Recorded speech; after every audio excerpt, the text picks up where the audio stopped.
নমস্কার, আপনারা নিশ্চয় সুস্থ আছেন, ভালো আছেন। শিক্ষক নিয়োগের ক্ষেত্রে টেট যোগ্যতাকে কেন্দ্র করে একটি গুরুত্বপূর্ণ মামলার রায় দিল দেশের সর্বোচ্চ আদালত সুপ্রিম কোর্ট। ভারতের প্রধান বিচারপতির বেঞ্চে হওয়া এই মামলার পর্যবেক্ষণে এলাহাবাদ হাইকোর্টের একটি রায়কে ভুল বলে আখ্যা দেওয়া হয়েছে।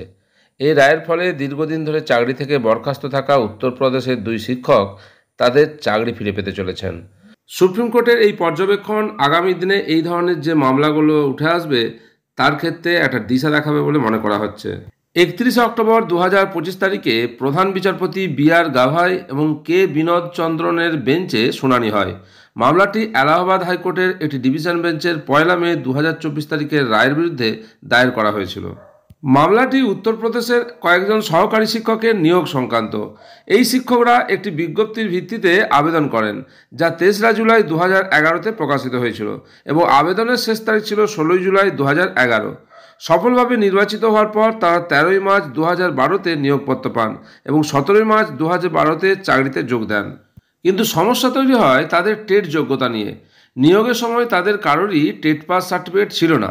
পরবর্তীকালে একজন 25 নভেম্বর 2011-তে এবং অন্যজন 24 মে 2014-তে টেট পরীক্ষায় উত্তীর্ণ হন।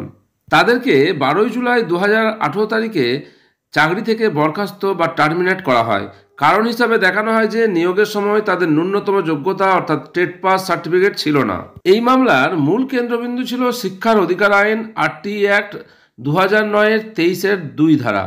এই ধারা অনুযায়ী যে সমস্ত শিক্ষক 31 মার্চ 2015 আগে নিযুক্ত হয়েছেন তাদের 31 মার্চ 2019-এর মধ্যে প্রয়োজনীয় ন্যূনতম যোগ্যতা অর্জন করতে হবে। বরখাস্ত হওয়া শিক্ষকরা যুক্তি দেন যে তাদের বরখাস্ত করার অর্থাৎ জুলাই 2018 তার আগেই তারা টেট পাস করে ফেলেছিলেন এবং আইন অনুযায়ী তাদের 2019 সাল পর্যন্ত সময় ছিল।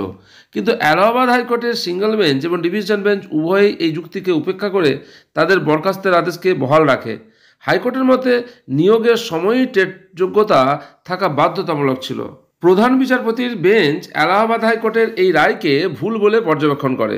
সুপ্রিম কোর্ট স্পষ্ট করে জানায় যে হাইকোর্টের সিঙ্গল এবং ডিভিশন বেঞ্চ শিক্ষার অধিকার আইনের ধারাটিকে সঠিকভাবে বুঝতে ভুল করেছে। সুপ্রিম কোর্টের রায়ের মূল অংশগুলি হল বরখাস্তের আদেশ বাতিল করেছেন। সর্বোচ্চ আদালত শিক্ষকদের বরখাস্ত করার 12 জুলাই 2018 তারিখের নির্দেশটিকে বাতিল অর্থাৎ সেট অ্যাসাইড করে দিয়েছে। হাইকোর্টের রায় বাতিল। এলাহাবাদের হাইকোর্টের সিঙ্গল বেঞ্চ এবং ডিভিশন বেঞ্চের দেওয়া রায়গুলিকেও বাতিল করা হয়েছে। আদালত কর্তৃপক্ষকে নির্দেশ দিয়েছে যে কানপুর নগরের জেপি জুনিয়র হাই স্কুলে ওই শিক্ষকদের অবিলম্বে চাকরিতে ফিরিয়ে নিতে হবে। চাকরি ফিরিয়ে দেওয়ার পাশাপাশি তাদের চাকরির ধারাবাহিকতা, সিনিয়রিটি এবং অন্যান্য সমস্ত আনুষঙ্গিক সুযোগ সুবিধা কনসিকুয়েন্সিয়াল বেনিফিটস তা দেওয়ার নির্দেশ দেওয়া হয়েছে। আইন অনুযায়ী যোগ্যতা মান অর্জনের জন্য নির্দিষ্ট সময়সীমা থাকলে সেই সময়ের মধ্যে যোগ্যতা অর্জন করলে কাউকে চাকরি থেকে বরখাস্ত করা যায় না। সুপ্রিম কোর্টের এই পর্যবেক্ষণ দেশ জুড়ে একই ধরনের সমস্যায় জর্জরিত বহু শিক্ষকের জন্য আশার আলো দেখাচ্ছে।